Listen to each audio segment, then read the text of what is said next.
So Hoyoverse's newest gacha game has finally been released, and, well, there's been a lot of controversy about if it's even worth your time or not. Now, I've been playing this game a lot, as well as I've played a whole bunch of other gacha games, roguelites, that sort of stuff. So when this game came out, I kind of figured it'd be right up my alley to try it. So let's take a look at a whole bunch of stuff. Real quick before we start this, oh, that's the wrong menu.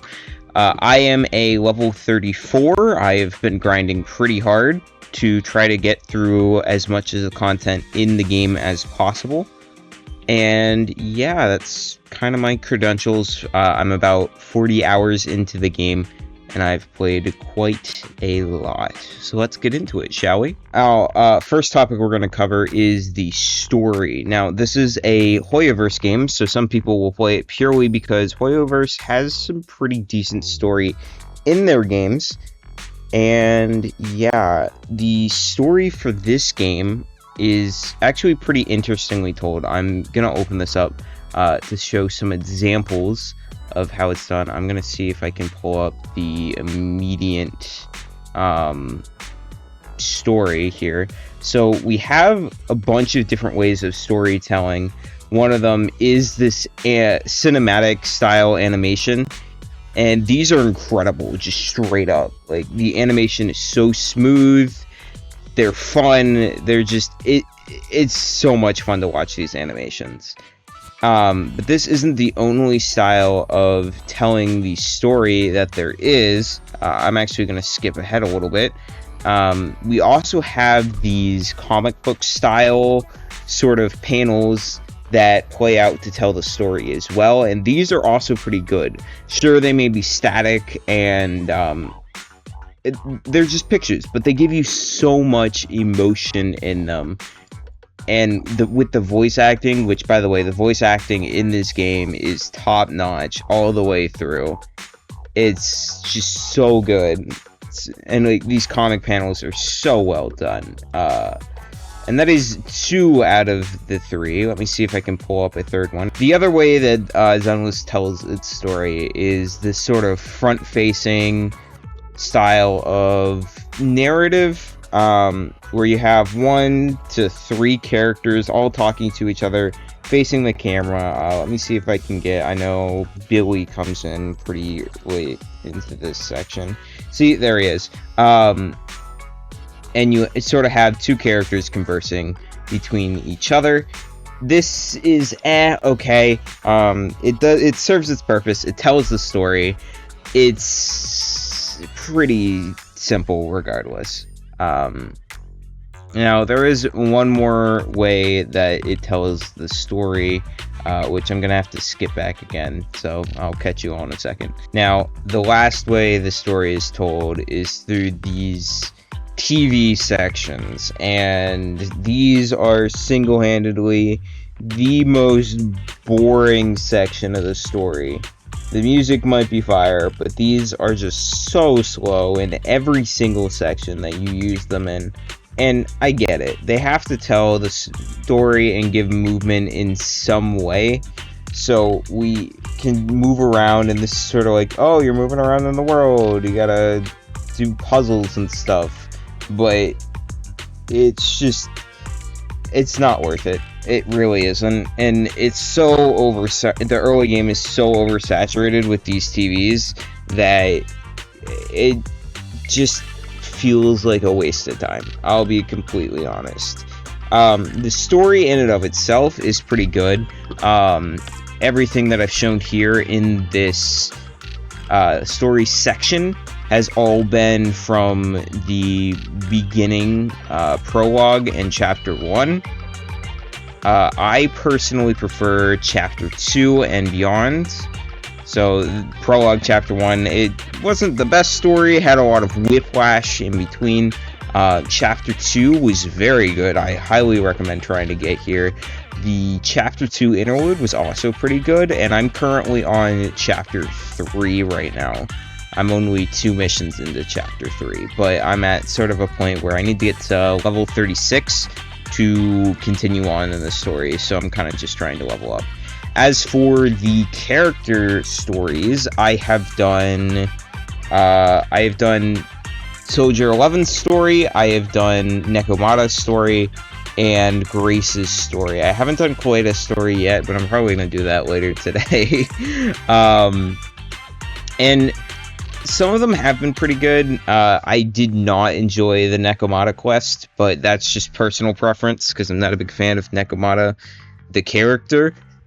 And yeah, that's kind of all I have to talk about the story. For the combat, I'm just gonna say it, the beginning story combat experience is pretty damn easy. Now, I am quickly gonna do just my dailies while talking about this, but as I've gotten further into the combat system, it's been pretty good. So I actually have a pretty well-built team for this, and I'm just nuking a lot of the stuff because of my resource management. But as I've gotten further in the game, the combat's gotten a lot harder. You actually have to react to stuff. You can't just one-shot stuff. And I'm even running a daze team, so I oftentimes don't have to worry about getting hit, because a lot of the time they're just in their daze state. But even then, like the larger bosses, I definitely have to play more reactively. Oh shit, I just got hit there. And I'm starting to enjoy the combat more and more, especially in like the roguelike sections. Those have been a lot of fun. And I'm just a few difficulties in, not even at the end game. Speaking about end game, Shiyu Defense. I am kind of at this soft wall that I've kind of hit, because I need 2 teams, which I necessarily can't reach as a free-to-play player. But I have gotten to the, I want to say, level 6, all S rank. So that much I've gotten pretty far in. As I keep playing through the combat, I've definitely gotten to enjoy it a lot more, because it's a lot more dynamic the more that I play. I actually have to like dodge and worry about resource management. The further I get into the certain like character swapping and actually have to manage a team, it's been a lot more fun. But the early game is pretty fucking boring. I'll be completely honest with you. But yeah, no, I do like the combat. It's very fluid, it's very smooth. The Koeda and Ben interaction is actually pretty fun, and I really want to see more characters with interactions like Koeda and Ben, which I believe we're getting another one with, I'm gonna fuck up their names so hard, the 2 Defense Force officers. I'm forgetting their name right now because I'm trying, yeah, no, I can't remember their name, and I'm kind of embarrassed. God, I'm stupid. Touch this. But yeah, no, it should be interesting. I really hope that we get an 2-character interaction in the hand team, as they're one of my favorite character designs in the game. Just with like personality, playstyle, that sort of stuff. But that's pretty much all I have to say for combat. I do enjoy the combat. I really enjoy this wipeout screen that you get after the combat. And yeah. Alright, let's talk about the music real quick. Now, the music in this game is absolute fucking fire. It's just all good. I can't really say much more beyond that. My favorite has to be Fantasy. It's just, I love the bass line of the song. It gets stuck in my head all the freaking time, dude. But yeah, no, I really enjoy stuff like from this slow music to, let me see if I can find one of the combat musics for you. Nope, that's not it.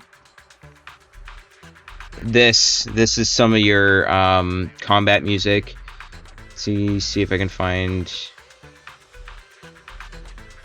That is another combat music, not the one I was looking for, but we'll go with this.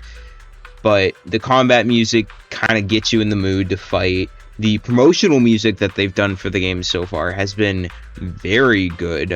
They had a rock song at the beginning of their pre-release special program that I really enjoyed, mostly because I really do enjoy rock music.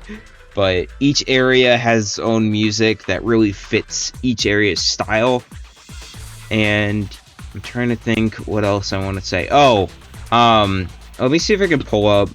There is one genre of music that they do that is just so bad. Alright, I wasn't able to find it, but their rap just isn't great. It's very flat. It's very just doesn't sync with the beat very well. But apart from the rap music, everything else is very good. Okay, let's quickly talk about the open world. Now, there isn't really much area to explore. I mean, of course, we have 6th Street. We have a few other spots that I won't be showing right now because that's kind of spoilers for story and stuff like that. So I'm gonna not show you that.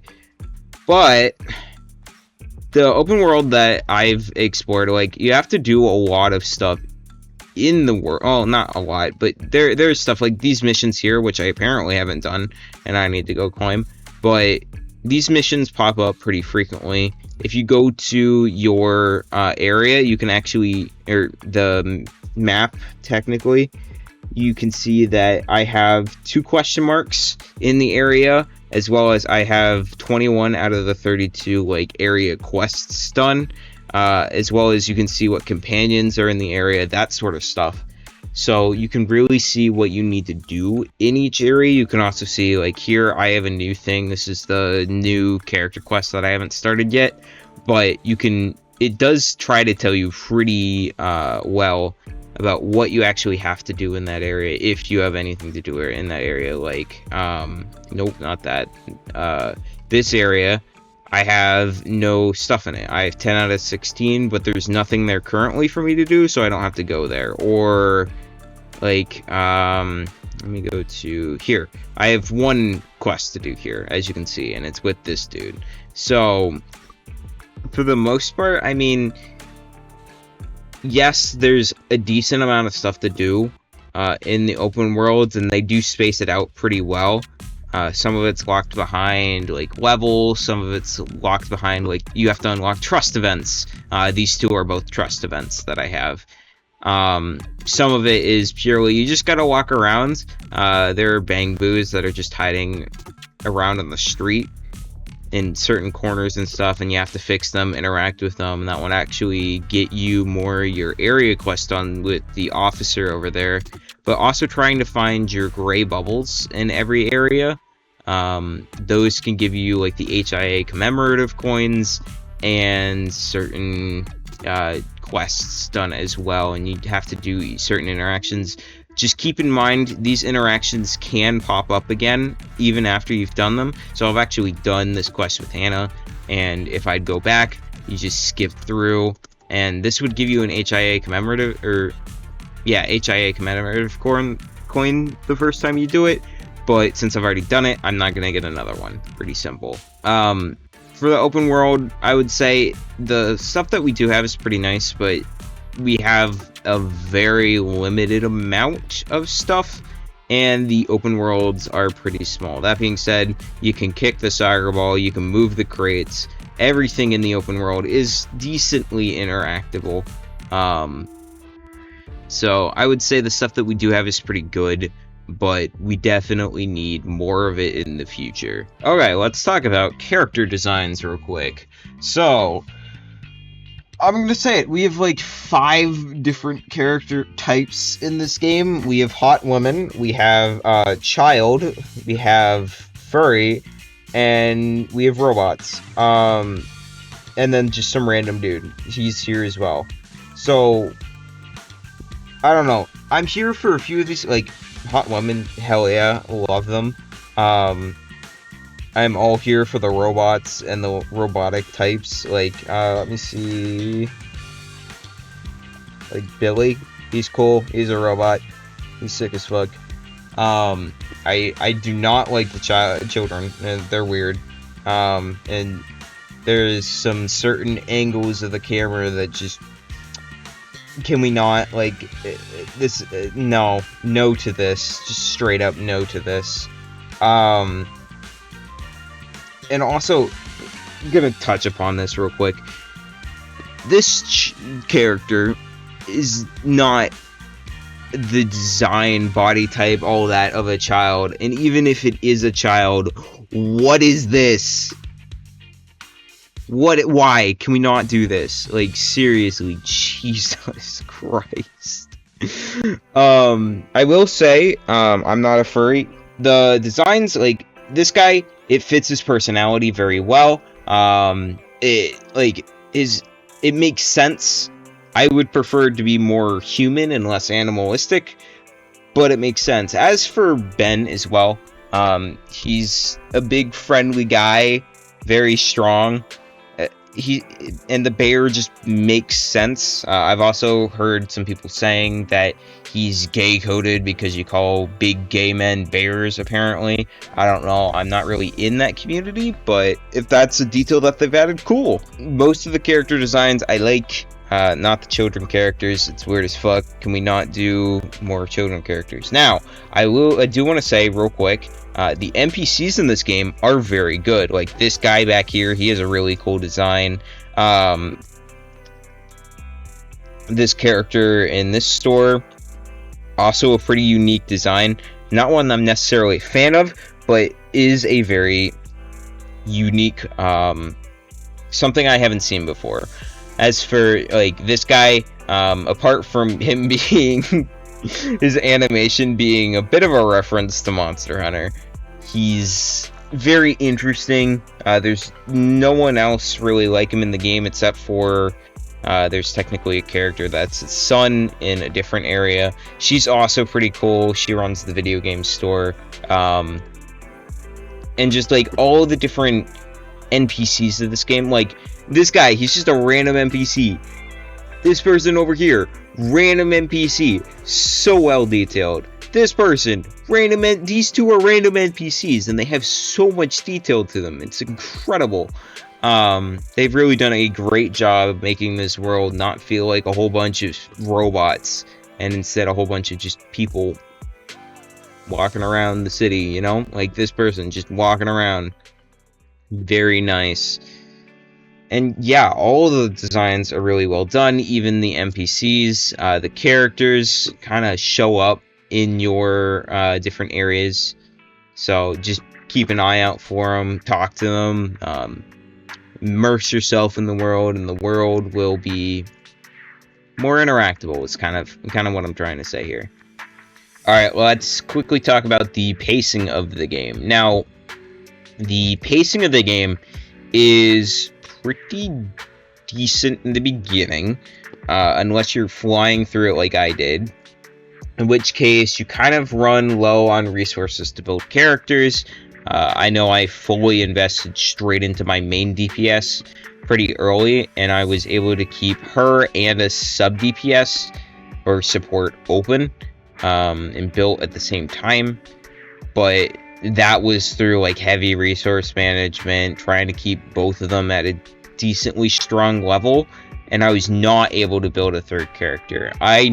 Only now at level 34 am starting to get to the point where I'm finally able to build a third character. So I have Rena, I have Ambi, and I'm finally starting to build up my Sokaku. I built her early game because I didn't have another support at the time, but since I've gotten two stronger supports, I've switched to building them. Nicole is just leveled to 10. The leveling resources aren't really too tight right now, so I was more than fine at just leveling her up to 10. My mic keeps falling, I gotta hold on to it. But as you can see, I haven't been able to build her, I haven't been able to build Corin, Billy, Anton, Ben, Piper, any of these characters. And if I get any of these guys, I don't have the resources to build them up currently. So I'm kind of in a rock and a hard place right now where I'm finally starting to get to the point where I'm getting out of that rock and a hard place where I can finally have more characters built. As I mentioned earlier, I'm working towards building two full teams, so a total of 6 characters built for Shiyu Defense. Trying to get that going so that I can finally start to crack at least the higher floors with the characters that I have. The story pacing is pretty nice until you hit like the hard wall that I'm hitting. Like chapter 3, I haven't been a big fan of the story pacing, but that's probably because I've like squeezed this game dry of all the resources, and if I was playing like more slowly, focusing on getting XP through like using my battery, oh, that's not where I meant to go, using my battery stamina, every 10 of these you use, you get 100 XP back and whatnot. And if I'd focused on like slowing down, doing more day-by-day stuff, I probably wouldn't be running into these hard like reach Internet level 36, which has been breaking up my story pretty hard right now. And there's not really much I can do about it because I've done a lot of the quests in the open worlds. I've done pretty much all of the quests that give XP through the HDD system. I've done all of the roguelike stuff. I've done all of like, I literally have nothing else to do so far that it has been allowing me to do. I've done all the commission. Nope, that's the wrong menu. I've done all the oh, okay, these are trust missions. But I've done all the it's not what I meant to click. The help request stuff. I've completed all of these, so I have no XP, more XP to get from that. I've gotten as far as I can in the Scott outposts. Quickly go there to show you real quick. So like the Hollow Zero, actually I'll show that later. But like Ray, I've gotten as much out of her as I can. I haven't really been focusing on relics. I've more been focusing on main stats. I've done all of my weeklies. Not E. Nope, not the one I want to pull up. Not that one either. Here it is. I've done all my errands every day. I'm at trial number 8 right now, where like I'm being soft-locked. Like I need 3 agents to 40 and 3 W engines to 40. I need to get an agent's trust to level 3. I'm trying to get here, but again, I'm getting kind of hit by these sort of hard walls of the need level to get main story done, or this I don't have the abandoned skyscraper thing done because I need to complete story to unlock the Hollow Zero level that I don't have yet, which is this one over here. And when I get that one, then I should be able to unlock this one, and then this one's further down the line. And then I'm trying to think of what. Story progression. Yeah, I mean, once you get to the higher levels, it's kind of slower, which is kind of nice because you need to build characters as the combat gets harder. So I've been pushing through pretty hard with Ambi Rena. I got pretty lucky by getting her because she's a really good electrical support for my Ambi, who just absolutely shreds Days Bar, because I got the Kaleda weapon, which allows me to just keep things dazed pretty much non-stop.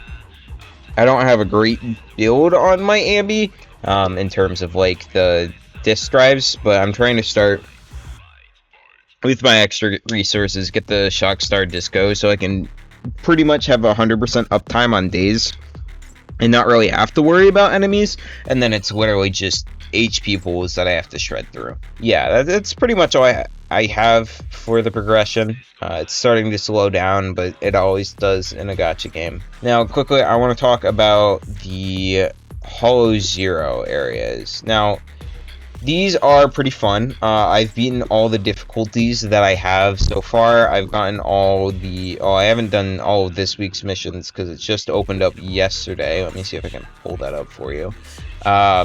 Yeah, I'm working through these slowly but surely. I've done all of these. I just have to get through my hand operations. I'm currently level 12 through my license level. Slowly working through these. These are pretty slow to get through, but you do have a weekly cap, minus 6,000. I haven't gotten all my stuff. I did 2 runs yesterday, but I've gotten pretty decently far in my configuration. I'm starting to get to the point where it's costing like a run and a half for one of these upgrades, because I get about 200 of these packets per run.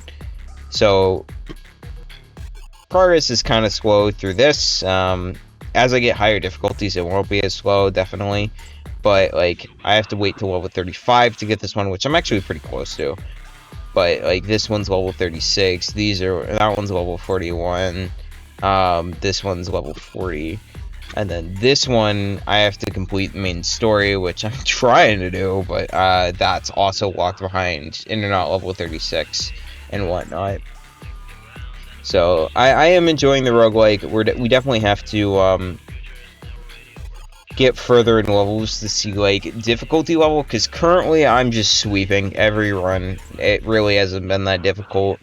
I've been using, like, I've basically tried to kill myself a few runs by using the, like, spending as much as my character's HP as possible to get as many rewards as possible, and I don't know, I'm shutting through bosses way too quickly to have to worry about like my HP pool and stuff like that.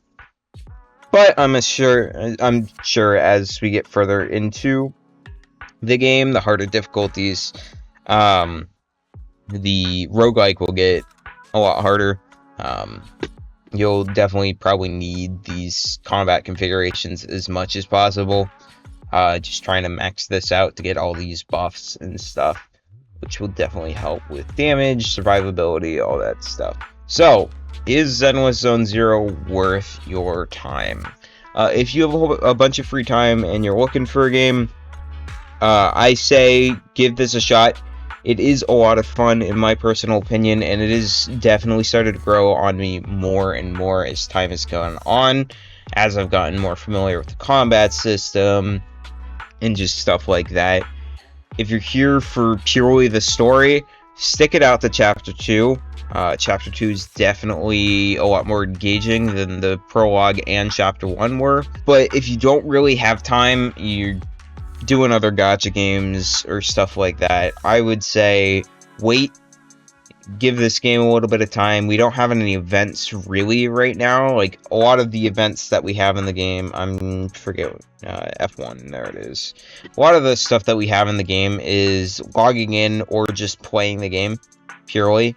Like, we don't have any dedicated events yet, but I'm sure as time goes on, as we get more content, this game will be a lot more fun. This game has a lot of potential.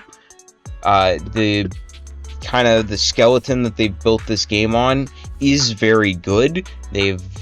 It's really good quality. I can't really say much more than that.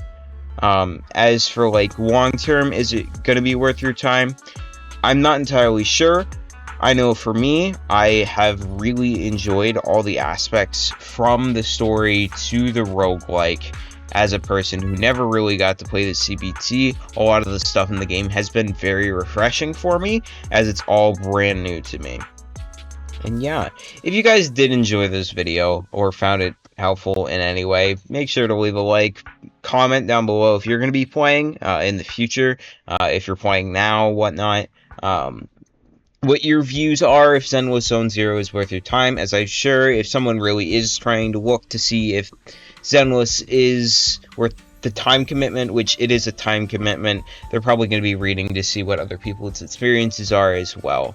I hope you all enjoyed this video, and I will catch you all in the next one. Peace.